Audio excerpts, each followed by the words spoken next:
Perfect podcast.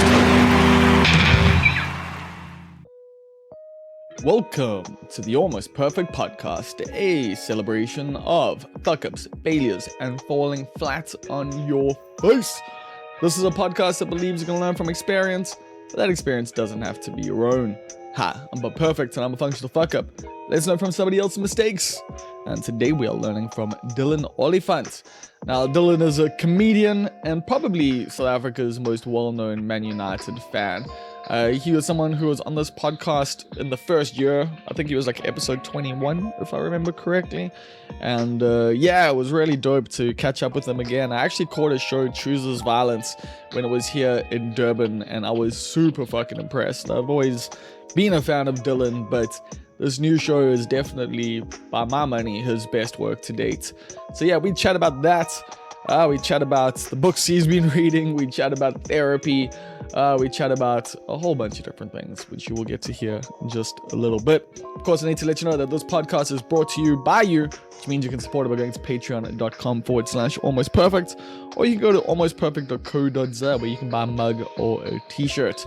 And trust me, that support does go a very long way. It's much appreciated. With that out the way, here comes the Almost Perfect podcast with Dillan Oliphant. So how are you living, Dillan? How am I living? I'm living okay, man. Wow, that was a deep fucking breath. What's going on, bro? No. I was thinking of a lot of things, but I'm living okay. I'm just out here doing stand-up comedy. That's my life now. Stand-up comedy.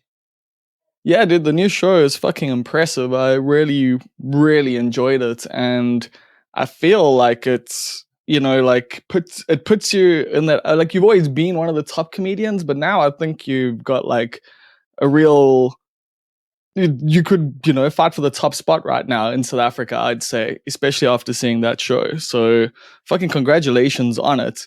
And I guess what I'm actually going to do is I'm going to start with a Patreon question here, because it does discuss the show to a degree. It's by Neil Green, who you probably know. He says, with the tone, imagery, and inference of the I Choose Violence tour, will Dillan be leaning more into being a firebrand and an activist? Is there a plan here to address some of society's inequalities in a more serious way going forward, to one day actually pivot into politics? So yeah, is this all a ploy to get into politics? It's definitely not a. I don't think it's a ploy to get into politics. I think my show is it's a conversation. I chose the show. The tour is called Dillan Oliphant Chooses Violence because South Africa is a violent country, and where I'm from, the township I'm from, Eldorado Park, I'm from, is known for kind of its violence. But I chose that name and I chose the show to be this show so that it's more. I didn't want to play on no stereotypes necessarily. I'd rather speak about I would rather speak about the violence as a as a whole, and not just like color people stab, color people rob, that whole. So the show is very it's been worked on quite a bit. I've been working working hard every night in the clubs working on the show, and I just wanted the show to be like it's more my voice, the show, than ever before. Yes.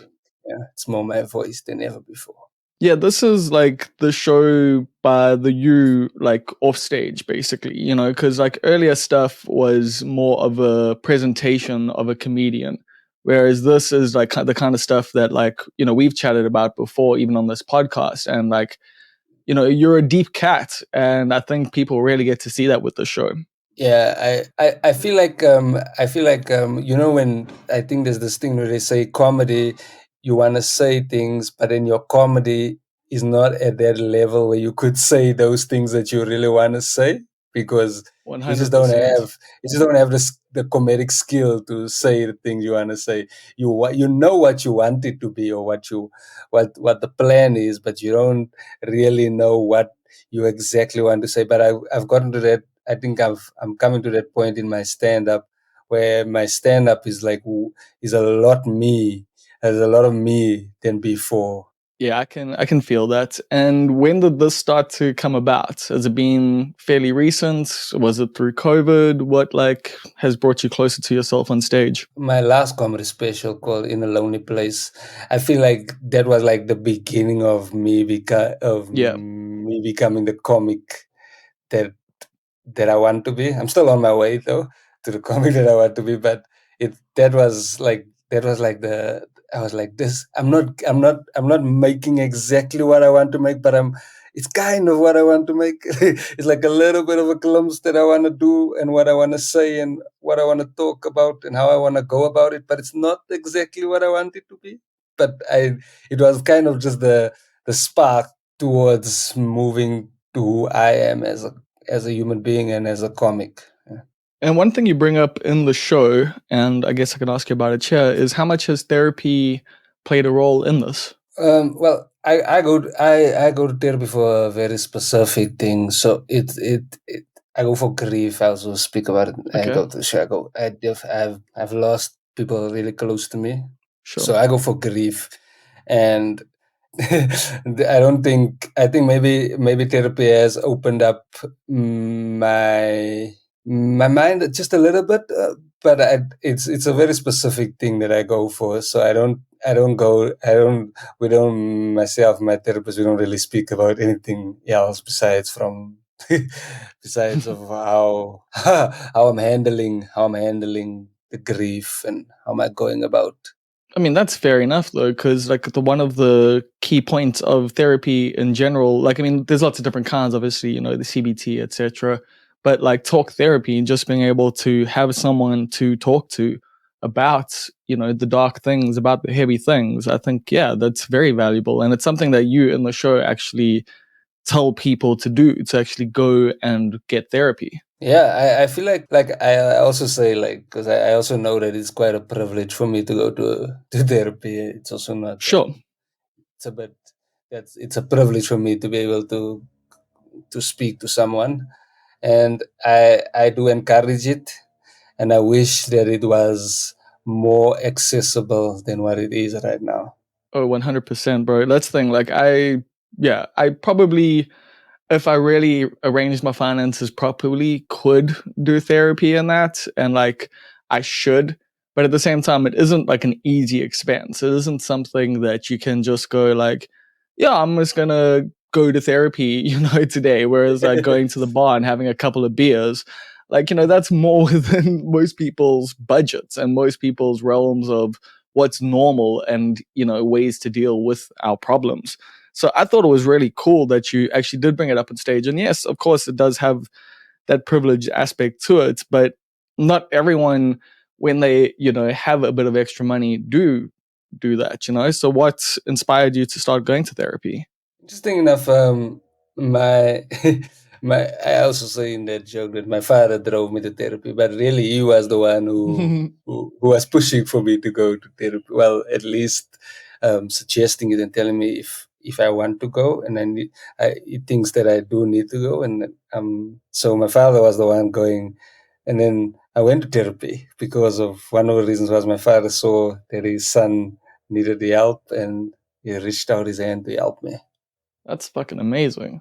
Like that's not everyone Yeah. has that. So I guess that's why you share that in the show, is because you had that imposed upon you, and you, well, not imposed, but like suggested to you, and like it's something that like I guess especially, I mean, I'm making assumptions here, but within the colored community, therapy isn't something that's necessarily talked about as much, is it? Oh no, that's why I always ask in the audience, anybody here go to therapy? And everyone just keeps quiet. It's like, oh, it's just me? Okay. It's just me. I'm the only one here. I'm the only one here who has problems to work out or someone to speak to without any judgment. I must admit, going to therapy the first time was like, Scary. it was scary. It took some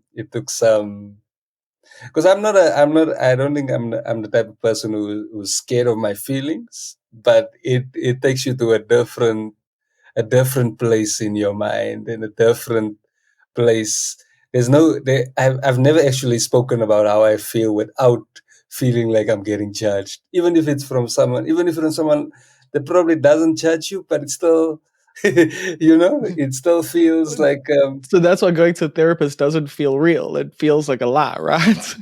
yeah. I'm like, you're gonna tell someone, right? You're gonna tell someone when I'm done. Yeah, you're gonna laugh for what I just for how You're gonna do a I TikTok about. spoke. Cause yeah. So it was a big fear. It's a big fear and I think amongst colored men. I remember speaking to one of my friends, and I was like, no, because he didn't know at the time that I was going, and he had just lost his mom, and I'm like, bruh, this thing works, bruh. It will help you. It will help you. And you are like, no, how does that therapist know I lost? That therapist probably never lost someone so close to them. Why must I go? I'm like, my guy, you'll see. This is a doctor for the mind, bro. When you have a broken arm or a broken leg, or when you have when you're sick, you go to the doctor. It's the same. It's just the doctor for the mind. That's all it is. Yeah, but I think even going to a doctor sometimes can be intimidating for us men. So yeah, we've got a lot of shit we need to work out, and yeah, so that is once again why I'm glad you're bringing it up on stage, and you're actually like, even in a show that is about violence and is about dark shit and is about the heaviness of living in South Africa, like by offering people that and also just showing a softer side and showing people that yeah, like there's more to life, I guess. Yeah, I figured that therapy is such a like a it is a result of violence actually most Exactly. of the time, Exactly. So I'm like, this is like it goes hand in hand. Yeah, that's why I feel like this show of mine that I'm creating, that I'm still in the process of creating. It's such a it's an important show for me and an important show for everybody to watch. Well, to come up and I watch. Yeah, I agree with that 100%. Like I saw that and I was just the Thank you, whole man. time just like, this is fucking great.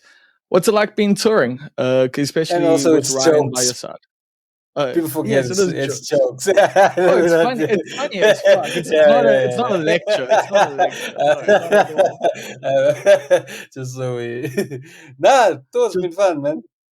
I've been it's just been it's been fun working on this show. I go and do open spots during the week, and then Yeah, we Waylene even told me she saw some of like, the bits that you were working out at her gig and at other gigs and stuff, and then to see the whole thing put together was fucking sick. Yeah, so I've been putting it together for a while, trying to get the bits to work as I want them to work. Because I also don't want to because I also want to be that comic with a message and with no jokes. I would hate to Yeah, be there's too I would many of hate those. I would hate to be that guy. So I've been working it in the comedy clubs, in some of the toughest rooms, some of the best So what's rooms. what's that like? The whole process of working bits, because like when you're doing a one man show, a lot of the time you are trying to put it together 5 to 10 minutes at a time, right? Yeah. So are you going to the club with 5 minutes and then just trying to work that out? Yeah, I go to club too. They always tell me I can do 10 minutes, but I'm always doing more. but Okay. I'm going to club. I prepare a set for me, and this show has actually been a bit difficult for me to write because it's all like before I used to write jokes, and if the jokes work, it goes into a show. Whereas now, this show specifically it's a theme show basically. So it's a theme show in its so I don't. So now I'm writing jokes just on these subjects that I feel I need to speak on. The Yeah. subject of violence, and so this show I'm very specific. It's way harder for me to write than any other show that I've put together. The other two I shows that I've put relate together. very hard. Yeah, because it's way more difficult to write for one thing because it's a whole hour. Like there are times when some of these jokes I'm like, "Yeah, I'm not getting what I need them to be. And It is it's so just like hard." it's just like you can't do the work in the beginning of like the club set to get people on your side without sacrificing time, like for the jokes that you actually want to tell. Like you could like that's what I'm finding an issue with for me, because I'm also working something similar. Like I'm doing the show called It's Not the End of the World, which is all jokes about like the end of the world. And trying to do like 5 minutes at a club about like how you want to, like you want to start a cult is it's quite difficult sometimes. Yeah, I think the club also, the club has made me get to my point faster, and I think that's exactly what I want to do. I want to get to my point faster. So these 10 minutes has actually made, if I can write every 10 minutes can be as sharp and as incisive and as funny as the next 10 minutes. Then if I can write 10 minutes that goes together well, then we got a blazing show. We got funny and we have an honest message, I guess. And then taking it from there to actually put all these 10 minutes together, because you say you're still working on the show. So are bits still being refined? Are you still like coming up with new jokes? Are you still writing? How's that all going? Bits are being refined and some are getting taken away. Some new things that I think is better for the show gets put in, and I'm writing new stuff for if I can think of new stuff that can go for my show, then I'm definitely adding that new stuff in with the show. So I'm doing both. I'm editing and I'm writing jokes to edit in the show. And then what's the plan for recording it? Because I assume that's what this is all for. Yeah, the plan is to shoot it. Where it will be, on which platform, I'm not too sure about that just yet. And when? And I'm trying to shoot by the end of the year, by December. Okay. Shoot and then get it out next year. But I'm like, I've worked. I think I've been working so hard on this show, and I'm very precious about about the show of mine that I have right now. And so I'm trying to get the proper platform to put it on. I feel like that's been one of my biggest. That's been the miscommunication. I'm not getting it on a platform for people to see the shows. So I'm trying to get the best platform for the show, and not. I'm not going to slander any names. Yeah, I understand. I understood exactly what you meant with that entire sentence without you actually having to say anything there. Yeah, but I'm trying to get it on the platform that gets me viewers.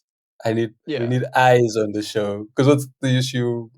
Make a good show, because that's been one of, I think, South African comedy's biggest problems, that the shows don't get the marketing it needs. Yeah. It doesn't get broadcasted in.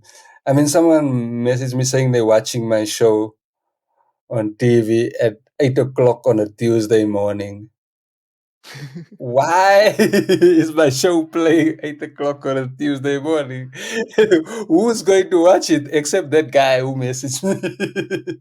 Who's going to watch it? Like, what? It becomes filler programming, which is disappointing, because like you're creating this piece of art and like this thing that like you would hope resonates with people, but like for certain people it's just content. Yeah. So I need someone who actually looks at my work. As also, stand up is so hard. Like, you work for like almost over a year on a show, for someone to put your show on 8 o'clock on a Tuesday morning. That is just unfair. That's just unfair. And I know some people might just think we just get on there and we make jokes and the show gets put on, but it's actually, the show takes time. A show takes time to be good, and the audience 6 members. years. Some people, the broadcasters, I don't think they understand that how much work and effort goes into putting a show together. Well, no, because it doesn't cost them that much, so I don't think they think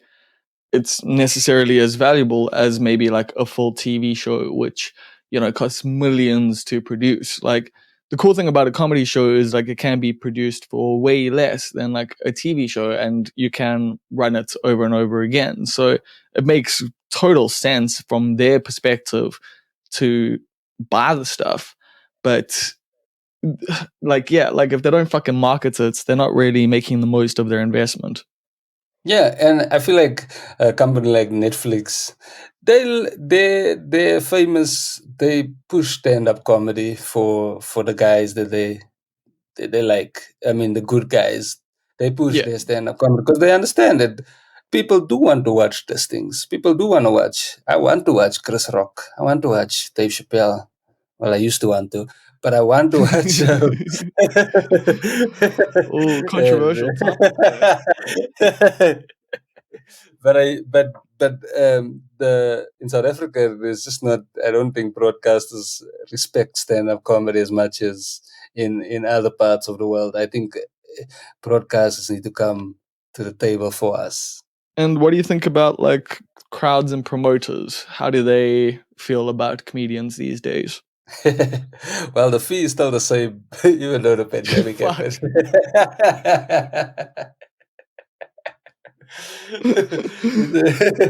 So it's all in the fee, and I feel, yeah. So the fee is still the same after all these years. But like post pandemic and stuff, how have you found crowds being? Crowds, oh man, Yeah. I think to be honest, the crowds that I've been touring with have been the best of audiences. In fact, this was like the first time when I went to Durban. I came from Durban doing my one man thing. Yeah, that went just as good as I wanted it to go. Which is rare in Durban. And I've had tough times in Durban specifically where I was like, yeah, where am Yeah, I? we're not But known for buying tickets, eh? Like, fuck. I also think that I was telling Ryan, my manager, tour manager, after the show, that it can also be sometimes it can also just be location Oh, just matters 100%. for a So you had your show show at the itself. Barnyard, which is a premier venue, and it's a great night out for like, your average person. Like, and even me, like as like snobby as I can be, I dig the Barnyard. I'd like dig the vibe that they have going on there. People get to sit at benches, eat pizzas, and watch comedy on a big stage at a safe location that they know already. It does like factor into everything. It definitely that it's definitely a big part of a show going well. I remember one time I did a show and a one man, and there was the back of the stage was like a tent, and the wind was blowing, and the wind kept hitting that tent, and the tent kept it. I'm like, obviously, this is a tough thing to do in this environment. How do you grow in it? How do you put on a show like this in environment? Now we all You aware definitely about. grow. You grow as a comedian in those situations. Okay, you grow as a comedian, but do people leave that show going? They want to see that show again. They want to come. What if he's doing a show again at that venue? That venue is probably not the most You want to have comedy. You want to have comedy in the most conducive venue for comedy, and I think that Yeah. with the Banya, that's exactly what I felt like. I felt like people came out, they dressed up, they look nice. Everyone wants to have a good time. We are Yeah, it was an definitely event. going to have a good show. It was an event, yes. And I think that's how, going forward, I'll be treating comedy shows like that. And I think it will always be good to me. Yeah, like I think they make such a good point then. It's something I've even been finding lately. Like I said it in like the solo podcast I did last week. Like, not doing stuff at the Winston has actually allowed like, gigs to be successful cuz people like I love the Winston dearly, but it was in a shitty neighborhood and, to your conventional person, it just didn't look that inviting. Whereas, Yeah. a lot of the spaces I've been using since and the kind of vibes we've been putting on since do appeal to more conventional audiences. And guess what? People fucking show up. Like it's Yeah, you put a yeah. place like in a nice spot with good food, with nice service. It's well lit. They've got a fucking generator. And, Yeah. I actually I was speaking to because my cousins came to the show in the Joburg run. They came to one of the shows in the Joburg run, and they were all telling me like how nice the place was, and that was actually one of the moments that's like, okay, I see why this also works. People also want to feel like they're in nice places. They don't. They don't. They want the comedy to be good, but they want everything around them to be just as good, I guess. Okay, so I guess the next question is, when are you doing the Playhouse in Durban? What size room is that? Oh fuck, I think it's like 500 to 1,000. So it might Okay, be a bit bigger than that. Like, ask Trevor, he knows. He's filled it. I'll do 2030. 2030. Yeah, HR is cool. I look forward to that. Can I open? That's all I ask. Can I open? Boy, yeah, for sure. Sweet. The only way I'm gonna get to do the Playhouse. I've actually I've played the ICC. I think it's the Oh, ICC sick. there. The ICC there. That's the huge venue. Was that for Nationwide? No, that was for Kings and Queens of Comedy.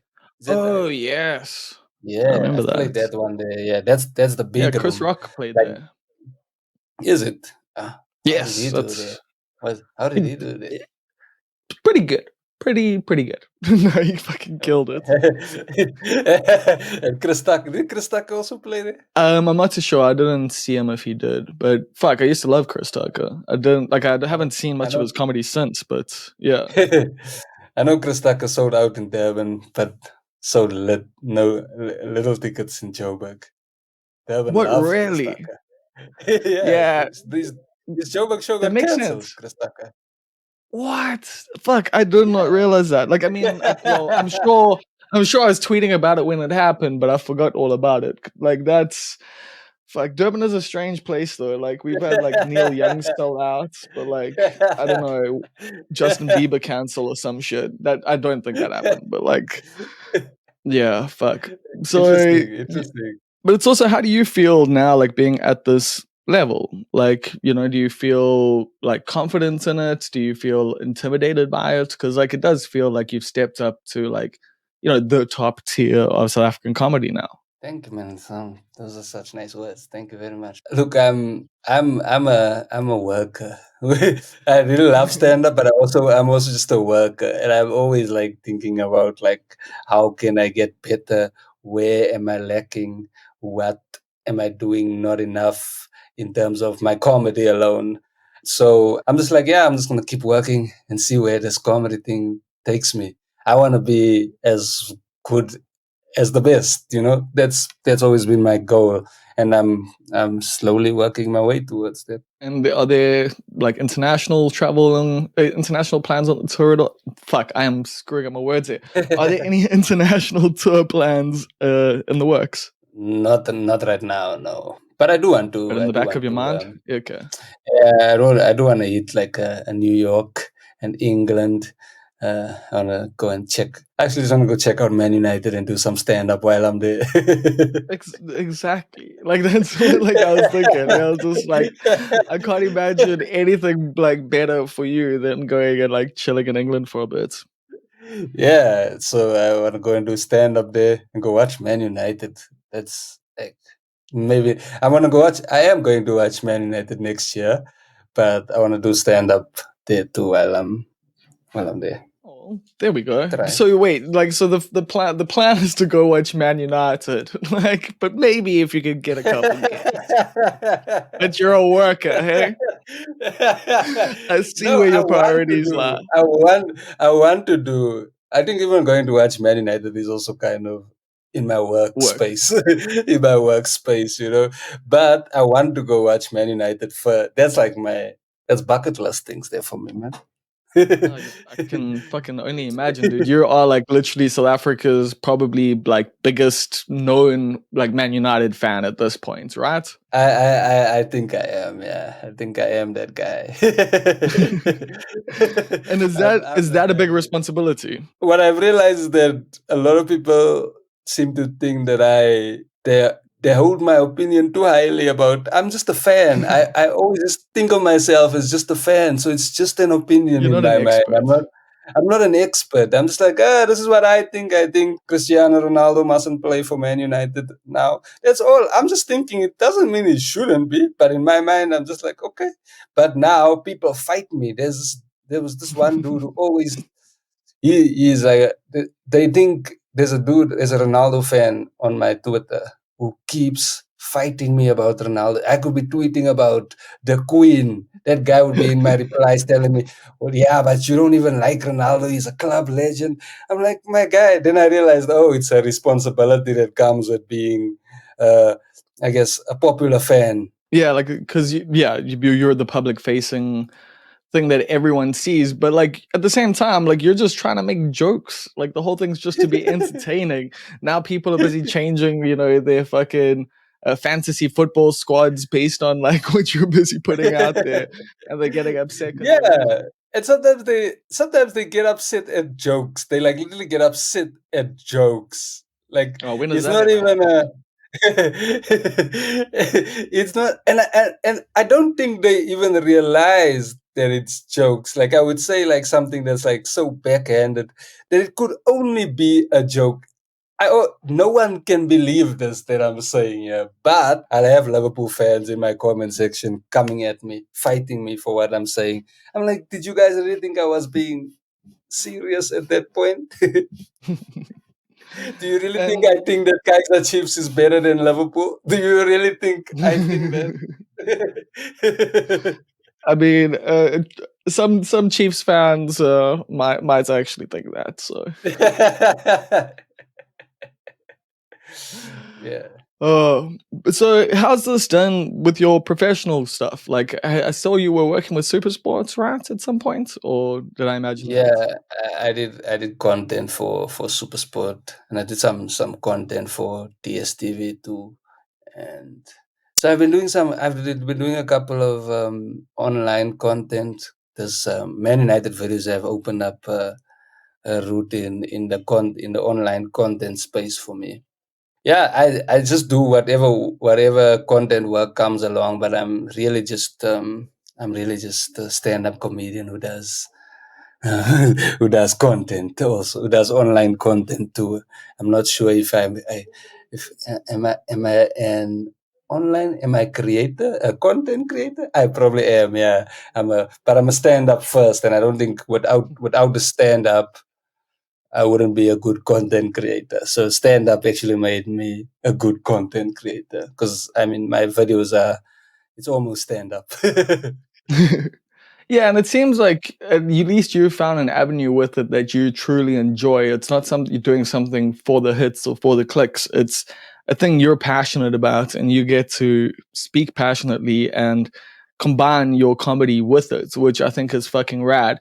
Because the whole like being a comedian these days, like I've realized, unfortunately, you also have to be a content creator in some other way Yeah. because nobody cares about stand-up comedy. So like Yeah. to get people to your shows, they have to see you on the internet somewhere or hear you on the internet somewhere. But the rad thing is, like for you, it's not like, oh, let me try and find a thing that, like can connect Yeah. with people and, you fucking do your keyword research or whatever, or, you do your analytics. You were just like, I'm going to talk about Man United and football. Yeah, yeah, I could have easily put on like a wig and be Oh, like, God. yeah. Shots fired. I Shots could have easily. fired. Do, do, do, do, do, do. But it's not my vibe. I just thought, let me do Man United content, and there are other Man United fans. There must be an audience out there. Now I'm doing content that I actually enjoy making. I don't feel like I'm dancing for I'm tap dancing for anybody. I'm just doing content that I enjoy, and everything I do is I enjoy it, and I'm passionate about Man United. I'm passionate about football in general, but I'm passionate about Man United just a bit more than football.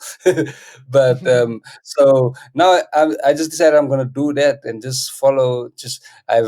I'm a big believer on doing things that you enjoy rather than I would not.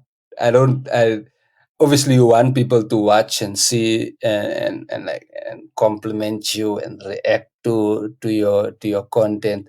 But I'm also not gonna be chasing it for. I'm more. I'm a big believer in doing things that you believe in, rather than just for clicks and for Ironically enough. likes. Yeah, Believe in rather doing the than things you doing believe certain in. acts. Yeah. Yeah.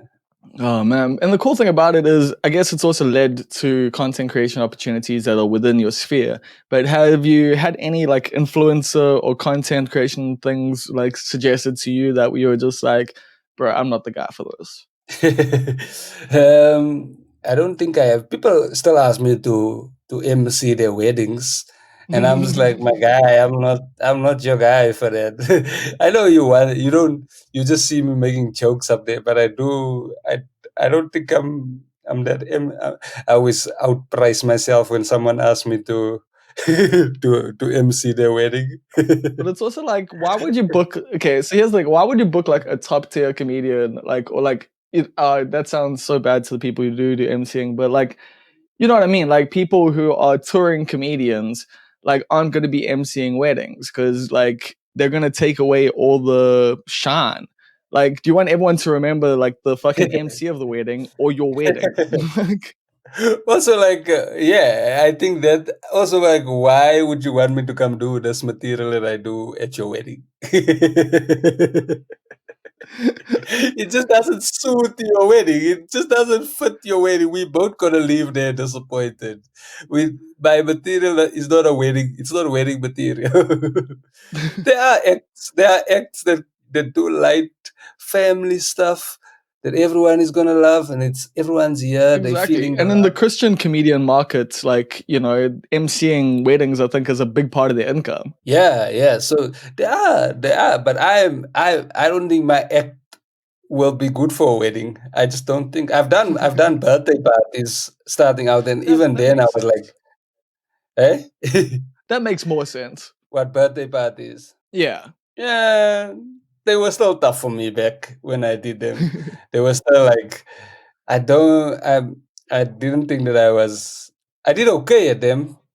They were cool, but I still felt like, hey, I'm imposing almost. Like, hey, come, let's stand up now. Come on, come on, guys, stop the party. Let me tell you guys some jokes. You're like the stripper. That's weird. Like, and But people actually want to see the stripper. oh yeah, that's like. I mean, I guess it's like any corporate gig. Then you know, like everyone there is just like, why is this dude here? Like, Oh no, but I what's love this dude doing? corporates. Corporates, come on, let's do that. Let's do that. Okay, why? We do corporates. Eh? Why do you like corporates? Yeah, no. I like the money, man. The money's Fair good. enough. Um, Fair I like the enough. I money. get you. There's and also with corporates, it's also people are dressed up and they dressed up in the it's not a birthday vibe. There's no Sure. number 30. It's not a birthday vibe. It's like it's a little bit of a ball. It's a ball. And they stand Well, up you and seem to fit get at booked a for good ball. corporates then. I've actually done one for truckers in Durban once, and there were strippers at the corporate. And they Stand-up flew me comedy will down. take you places. Eh? They flew me down to Durban to perform for the truckers. And right after I performed, the strippers went on stage. And The you must have strip, been like, the fuck. strippers Like, killed it. Yeah, the exactly. I was strippers gonna say killed you will never get that kind of reaction. it. They got tips for days. One of the strippers told me she paid for a child's she did she did that event the year before, and she paid for a child's school fees for the whole year just Nice. of tips from that event. That's fucking great. Like, it's That's what can't you knock call the hustle, stripping man. for tuition. Literally, not just your own tuition. Yeah, for your child, for your future, for your child's future. Oh man, capitalism is a strange fucking beast. What have you been reading lately? Because I know you're a big reader. I have been reading We Want More Guns, a book We want more by guns. by by Mark Shaw. Okay, what's that about? It's a book about how guns infiltrated South Africa, and most importantly, the township. Fuck. You talk about some of that shit in your show? Yeah, I talk about some of that shit. I do. I realize with comedy, the more you know, the better it is. The more I know for my comedy, the better it is for my comedy. So basically, I'm reading these books as a research too, not just for. But I am interested in it. But I'm also reading it for research. I read a book called um, "Can We Can We Be Safe?" also about policing in the future of Yeah. policing in South Africa. Yeah, So I heard about that. I haven't read it yet. yeah, it's a very good book. It's a very good book. Both those books are very good. They actually reference each other in the books, but both those books shine light like on guns and how guns was. Well, one of the dudes, Christian Prinsloo, was do you know the story of Christian Prinsloo? I don't think so. I mean, I might know the story once I hear it, if that makes sense. He sold all the guns. He sold like over like 1,000 guns into the Cape Flats. He says he did it to pay for his kids' tuition. Oh wow, capitalism is quite something. Selling guns for tuition, stripping for tuition. Come on, look at us. I think those things are slightly different. But then there was his excuse, and most of the guns, a lot of the killings in the Cape Flats is to do with the Because of guns those that guns. he, because of the guns. Yeah, and how police is one of the big reasons why guns are in the hands of the gangsters and the thugs in the township. They sell Well, guns. that's what I've heard. Yeah. No, I'm saying they sell guns. Like there was a study where civilians lose their gun. Police say that they lose guns all the time. They get robbed on their way to. they, they get robbed on their way from work, and that's how their guns get lost and stolen and whatever. Yeah, meanwhile they're getting $500 for the thing. Yeah, but 60% of civilian guns that get lost gets recovered in South Africa, but police only 7% of guns. So I mean, when you put those two together, you're like, okay, why can't your gun also be recovered like what's so different civilian about guns? police What's guns? so different about police guns? Clearly, the difference is that you are giving them over. Yo, that's a scary thought, but it's something that, like, at least where I grew up, those are the things you hear about all the time. Like, the police sell drugs, the police sell, weapons, and yeah, like if you have them on your side, you can pretty much do anything in this world. Yeah, and I mean the community's relationship with South Africa's relationship with the police is like, man, it's broken. It's like Very. it's like it's a marriage in a Tyler Perry movie. It's yeah, it's like all over the place. It's just no one trusts no one. Well, yeah, I guess that's a good way to put it because, like, yeah, the police don't trust the public, and the public sure as fuck don't trust the police. So it's just a completely antagonistic relationship. Yeah, and also police has never been like they weren't set up to they were set up to just like silence poor people more than they were to keep them quiet. That's why it's police to keep them quiet, not to not to solve crimes or anything. They were just there so that when things happen, someone can just put out a fire for now. So they're not there. Yeah, So I don't think that. remove the offending party. Yeah, I think the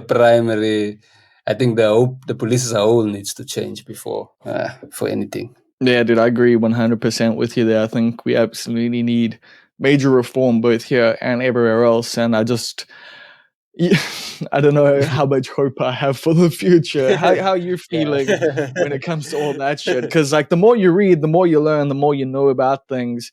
Like the more to me, like it's like cool. I know there's people at least working on this shit, but like now there's just more problems that I know about. Like I don't know what to do to Yeah, fix it. reading like reading on the police makes me feel more helpless than ever. Actually, it makes me feel more. I feel like I know more, but this makes me feel helpless that I know about these things because I feel like it's makes me feel so small when I realize how big the problem is. The problem makes me feel very small, and that's Yeah. yeah. I guess.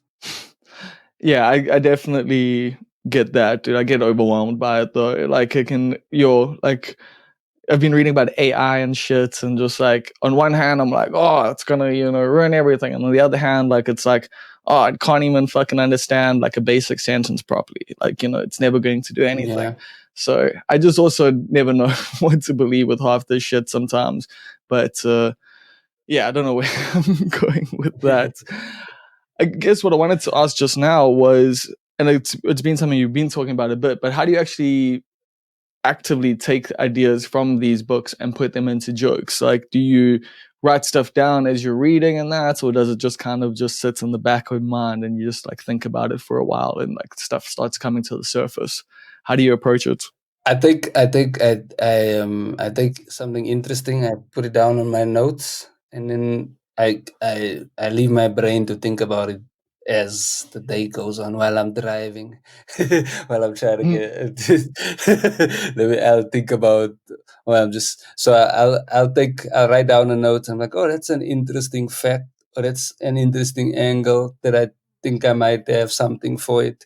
Sometimes, because what I find with writing is if also I keep writing, and what I find with writing is that it changes the way you look at a joke. People are always like, yeah. "Oh no, I just do my stuff on stage. I just Mhm. I've always made I always meet comics like that. I just do my thing on stage. I can't sit down. But when you do, you find so much angles and find so much. There's so much you don't even notice because you don't do it because you don't sit down and write. You're like, there's But do something. you do any of like the techniques of like, breaking words apart or, doing like mind mapping or anything like that? Or is it more just a purely like flow kind of vibe? Yeah, it's no mind map. I don't break any words apart.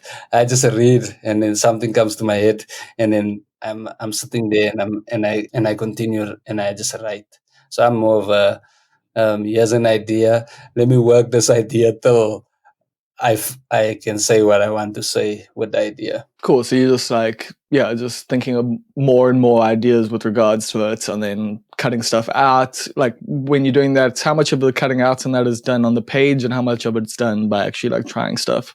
Cutting out is always done on the page. I put in, and then I go say everything, and then and I listen to what the audience reacts to and what they find funny or what they find just interesting sometimes, or they find it boring even. Then that's when I start cutting out, start editing. Like I'll take out the space. I'm very meticulous about my jokes because my jokes are not. There's no. I don't do. There's no fat. There's no fat. Yeah. So and I don't want. I don't like over talking. I don't want to go 10 to 30 seconds without laughs. I don't. I can't do But that. I is feel that like like an insecurity thing or what's that? Why can't you sit with the silence for a while? it probably is an insecurity thing, but it's also a thing. It's like I'm here to make people laugh, and that's what I want to do. And if I can do it the whole way through, why not? Why not? Why Because there's not? ways to Like, play with tension and like different yeah, emotions and there different is. You vibes. are. There's lots I of, just colors I in the like palette. getting I like getting to. It might not even be. Sometimes it doesn't have to be a laugh necessarily. Also, it could just be like A but reaction. then Yeah. a reaction. Yeah, like oh, phew, like yeah, this guy just said this.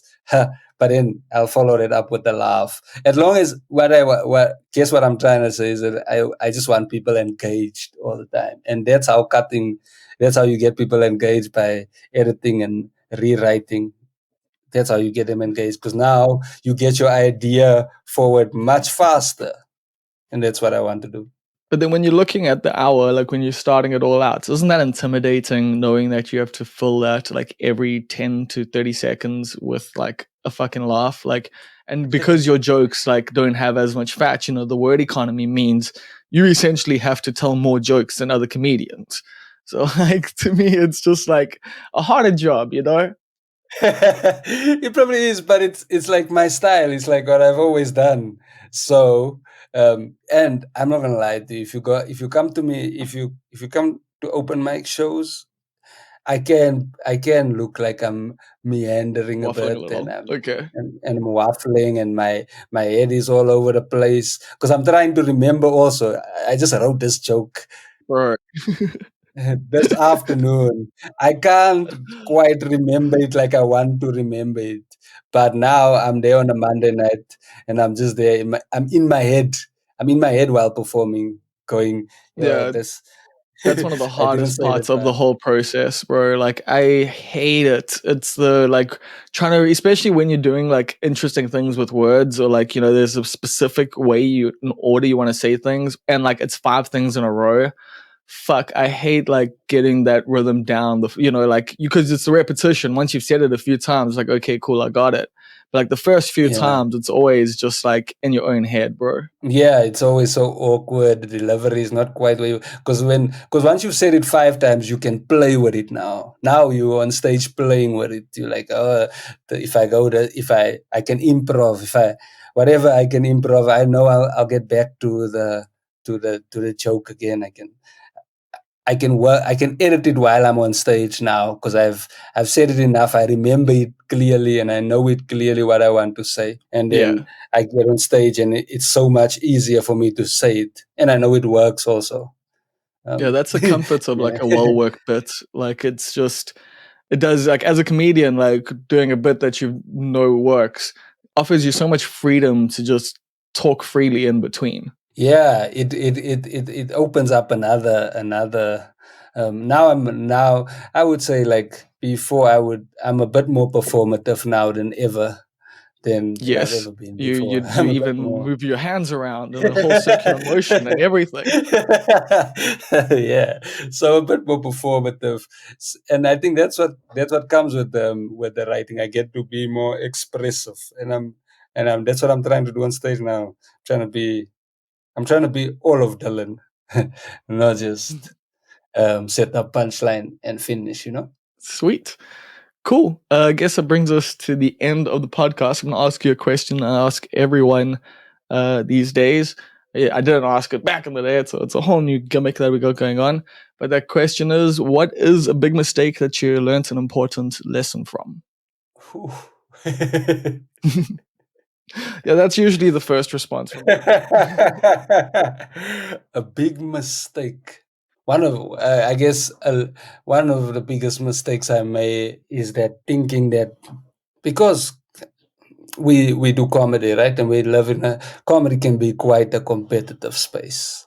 It's all everyone wants to be the best. Everyone wants to be the best act of the night. Everyone wants to be, it's almost like Everyone wants it's to be almost seen a as the best actor of the yeah. night It's almost a World Cup, a single man World Cup. It's almost a tennis at every game open mic around. gig. At every so even at like because even at the big gigs I do like when they Oh, do the yeah. big gigs, I'm there like, "Oh, I want to be the most, I want everyone to talk about me when they leave this gig." They must only talk about me. I want to be that guy. And I've because I've been doing comedy for quite a bit now, quite a bit of time. I've realized that I want to be the best act that I can be, and the Amen. best act that I can be is unique. There is no one like Dillan Oliphant. I am not in competition with anybody else. There's no one like Dillan Oliphant, and I think I've learned that in my comment. There's no one like me. There's no Every act is an individual act. Why am I competing with when my skill set is different? Like I don't think Spider-Man is insecure by by other superhero because Spider-Man's got webs, man. Webs is his thing. I think he's a bad choice because Spider-Man's insecure about everything. Like Peter Parker is, like just a nerdy, insecure kid. But like, I get you. Peter Parker is a nerdy insecure, but I don't think that is insecure. I think he just wants to be the best Spider-Man that he wants to be. I don't think he wants to be That's true. Iron That's Man. I definitely don't think he true. wants to be Iron Man. You know what I mean? So I He's I learned am he Peter can't have that Parker. I, responsibility. I am Miles Morales. I'm Miles Morales. I don't want to be. I don't want to be. I don't want to be anybody else. And that's what I've learned. I've learned that comedy is a long game. It's a marathon. This thing. It takes time to be. It's time to be the act that you want to be, and say the things that you want to say. And the more you could play to. You could do the same 15 minutes for life. Some guys do Shout out the Jerry same 15 Seinfeld. minutes. You could do this, but it probably will not be. So yeah, I've realized that I'm a unique act, and that should be my goal, to be the most unique act and funny. But also my journey is my journey. It's not the same. We all make people laugh, but we do it differently, and it's a different journey for each and every one of us. Because there was like a time where you'd see a comic on social media, like, oh, I got this, they got this, and you're like, yo, I wish I could get that. I wish, why didn't they choose me for Yeah, I the still get that sometimes. for the biscuits advert? They're like, but I wouldn't be good for that biscuit advert. Nah, for Why me, am it's I more, it's jealous? just like gaming shit and that. It's like, where's my Comic Con invite? Like I literally won the fucking Magic tournament at Comic Con. But anyway, like my nerd Yeah, credentials are but it high. could also be. But You could easily get jealous. Social media yeah, could easily make you jealous of things that you're not even jealous about. It's oh, just social media. 100%. Social media wants you to be jealous of it. It's like it was made for you to be jealous of something that you don't even really want. So you Yeah, need and to that's know what what I've you learned want. to accept. So that's why, I had this whole like thing like this year, like where like I wasn't really on social media much and all of that, and then I realized actually social media is a great way to make people jealous about my life, and that makes me feel good. So might as well do that. Yeah, make people jealous of your life, man. Your life is amazing. Yeah, you are dope. I'm dope. Whatever. I'll post Exactly. something. I'll post a picture of my new car. I'll be like, yeah, that's me. This is my life. Come on now. It's a good life, yeah. Exactly. Cool, bro. Well, that was a fucking great chat. I guess that's it. Thank you very much, bro. I look Oh, forward yeah. to seeing the show once it's recorded and seeing how it changes in the next couple of months. Where can Thank you. people actually catch you next? When are you performing it again? My next is in October in Cape Town, the 14th of October, and then the 30th of October in Pietermaritzburg. Oh, nice. And I will also be in East London in November, the 29th of November. Okay, sick. So you're taking it all over the country. Yeah, there'll still be more. We're still looking at more at PE, and as soon as that theater manager wants to answer the phone or reply to the email, we'll get there. If anyone knows the theater manager down there, tell them to get in touch with Dylan. Please, please, please, bro. The people in my comment section are begging for me to come to PE, and I have to keep telling them the theater manager doesn't want to reply to our emails at the little theater. Little theater manager, please reply to our emails. Sweet, bro. Cool. Well, I hope you have a good rest of your day going forward. And Thank you yeah, very I'll much, catch you man. soon. You too, man. Away, shop. So that was Dylan. It was great getting to chat to him again. And if you do have the opportunity to go see Chooses Violence, I do highly recommend it. I think it's one of the best South African comedy shows like that I've seen. Just straight up. Just out of all of the shows, it's one of the best. So I definitely think you should go check that out. And just in general, like you would have picked up the vibes from this chat. Dylan's a rad fucking dude who I really like appreciate and admire, and is someone who I think deserves all the good things that are coming to him. So yeah, that was a fun one. That was a cool one, and I'm stoked we got to do it. I'm also stoked this week I bought myself an induction stove, like just a single plate hob. But that shit's been a game changer. I've had it for like 3 days. I've been able to like just cook fucking the raddest shit quickly. I fucked up my steaks the other night. Also, I'm sure some of you are like, wait, Bob, aren't you vegetarian? Not entirely. Not really. Not at all anymore, actually. I mean, I eat meat like maybe 2 or 3 times a week now. But yeah, I dropped the veggie thing because life's too short, bro. Like, life's too short to not enjoy all the many pleasures of this world. And slow cooking a fucking leg of lamb for 8 hours and getting to taste that shit, that is fucking rad. That is a good time. Not so much for the lamb, but well, I mean, I guess they're already dead, so you know, so it goes, I guess. But yeah, like, I do think eating less meat is always good, because you know, in South Africa we're meat eaters for a large portion of the population. I think obviously it's different for everyone since we're a multicultural nation, but you know, the bra and the like bacon in the morning, ham for lunch, fucking steak for dinner is, at least in the middle class society, you know, fairly regular. Obviously, if your budget doesn't allow for that, then it's, you know, beans and butternut for a lot of other people. But you know who I'm talking about. Yeah, I'm probably talking about you. I'm probably talking about your family. Like, if you are listening to a podcast in 2022, you know, chances are life's going all right for you. Maybe not great. Maybe you're not eating meat 3 times a day. Maybe just twice a day. But I don't know where I'm going with this. But basically my point is, yeah, like I'm at that place where it's like, I think we should eat less meat, but I don't think we should eat no meat at all. Because I don't have a moral fucking issue with an animal dying for food, because that happens constantly. It's just more the farming practices and all of that that's more an issue. So anyway, like I was saying, the induction fucking stove has really, my breakfasts are done in like 10 minutes now. Like, fuck, like literally on the stovetop that I have, it would take me about 10 minutes just to get the plates to be hot enough to cook on.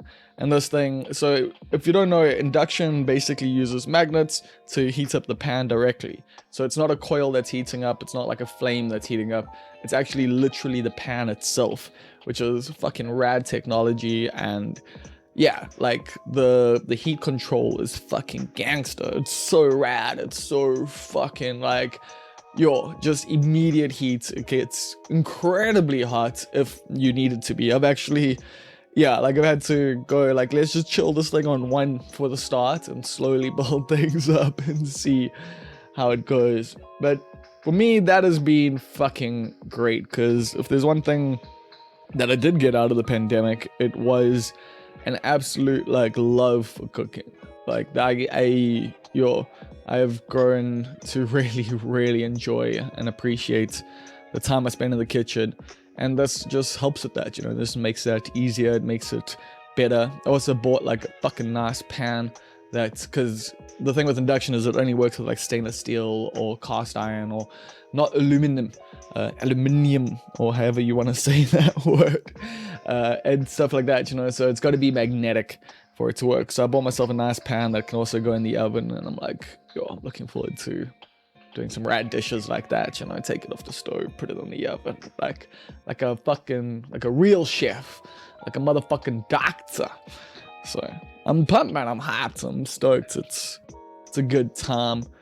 And in general, I've been having a pretty good time, except for whenever I log onto the internet, because then it's always like chaos, madness, beat down, madness, chaos in my brain. Let the blood flow. Let the blood flow through you, man. Don't copyright strike me there, please, YouTube. There was no music to that one. Shout outs Death Grips. What was I saying? Oh yeah, the internet is a fucking...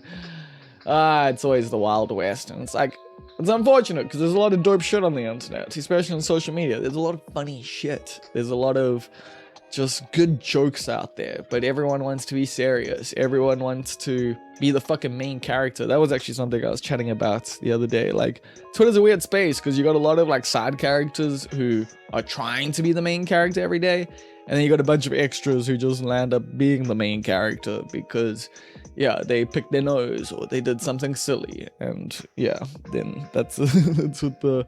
I mean, usually it's more milkshake that kind of situation, you know, like they say something nice and then people find their old tweets and see that they were racist or homophobic or just in some way a shitty person in the past, because, you know, people are complex and we have histories. Like, what's that saying? Every saint has a past and every sinner a future. And like, I fully do believe that, but yeah. I don't know, man. I'm just tired of the fucking like psychobabble on the internet at the moment. Like, I saw a tweet the other day where someone was just like, oh, you know, your like procrastination is a trauma response. And I was like, yeah, possibly for some people sometimes, but also sometimes my procrastination is because I just don't want to fucking do the thing. Like I said just now, life's pretty fucking short. And I don't want to spend my time, you know, fucking doing shit that I just don't want to fucking do. Other times, yeah, because it's intimidating. Sometimes I procrastinate because the thing that I want to do intimidates me. I'm scared. I'm worried. I'm nervous. I'm all of these things. But to say that it's all just a fucking trauma response is just like, not everyone can be painted with the same fucking brush. Like, that's what I hate about this shit. That's what I hate about it, is like, we put out these, well, people and like psychologists and fucking assholes on the internet put out these like short pithy things with no fucking nuance, and then people internalize that shit and then they fucking make it their fucking personalities and their identities. Like, you get a fucking ADD diagnosis and all of a sudden you're now the ADD guy. And trust me, I do get how being public with these things can obviously be helpful, but at the same time, when you brand yourself based on like a fucking medical diagnosis, you're just making yourself fucking smaller. Like, you're literally just then defining yourself by just this one aspect of who you are, or a part of who you are. It's not even the whole fucking thing. And I just, yeah, like, it's been frustrating just to see how people do use psychobabble and, you know, psychology talk on the internet when they don't even fucking know what they're talking about in the first place. And can we all just take a step back and recognize that psychology and psychiatry are only like, what, like 100 and something years old, basically? Like, it's a very new fucking science. A lot of this shit might not even be true. A lot of this shit might not even be fucking accurate. And here you are, busy internalizing everything because someone on the fucking internet told you that procrastination was a trauma response. And now you fucking blame your mother because your fucking deadline is late. I don't know, maybe I'm out of pocket with that, but like, I'm sure I'm not. I'm sure a lot of you probably have been seeing the same thing and feeling similar things, because I have also seen the sentiment around this shit shift, thankfully, lately. And yeah, like, I don't know if internet psychology is necessarily helpful. I do think people should be open about their issues and this and that. I mean, depending, sometimes that shit can lead you down into darker paths and into trouble and that, but I'm not gonna get into that now. But at the same time, like I say, just like all these fucking psychologists busy creating TikToks and fucking tweets, and instead of just doing their fucking jobs with the people that are paying them, you know, to listen to their problems, instead they come on TikTok and go, oh, I had a patient today who had this crazy fucking problem, and it's just like, Jesus Christ. Anyway, that was the Almost Perfect podcast for today. And we're going to head to the shout out section. Every single week we do shout outs to the Touch of the Titles tier over at patreon.com. This is a tier, it's a top tier, it's a $10 tier. And yeah, the Patreon is a thing where you can support this podcast. You don't have to give me $10 a month. You could give me $1 a month, which would be great. You can also just go to the website. There's a zapper there. You can just scan, chuck some money in the account. Because I do need money. We do live under capitalism still, unfortunately. And yeah, I would like to make this less of a passion project and more of a job. So help me do that by going to patreon.com/almostperfect. And if you're at the $10 tier, you can get shouted out like these people. Shoutouts to Karan Sleman, the Almost Perfect hedge fund manager. Shoutouts to Neil Green, the key grip. Shoutouts to Riz Ventura, the director of purchasing. Shoutouts to Vishendra Naidu, the spiritual advisor. Shoutouts to Rousseau, the storage clerk of subtle heresies in the Lesser Overberg region. Shoutouts to Russell Grant, the Far East correspondent. Shoutouts to King Julian. Shoutouts to Karan Chetty, the assistant to the regional manager. Shoutouts to Kath Jenkins, the devil ruler of the universe, and Queen Swifty. Shoutouts to our executive producer, Dillan Oliphant. And shoutouts to our benefactor, who be anonymous. Shoutouts to you, of course, for listening all the way through to the end. Like I said, like if you want to sign up to the Patreon, you can ask questions. You get like merch sent every now and again when, you know, there is new merch and stuff, which might be a thing that's you hear about soon. But the patrons always hear about that shit first. And yeah, thanks to Damien Root for the bed music and for the banging intro you hear each and every single week. And as always, I'll catch you on the flip side.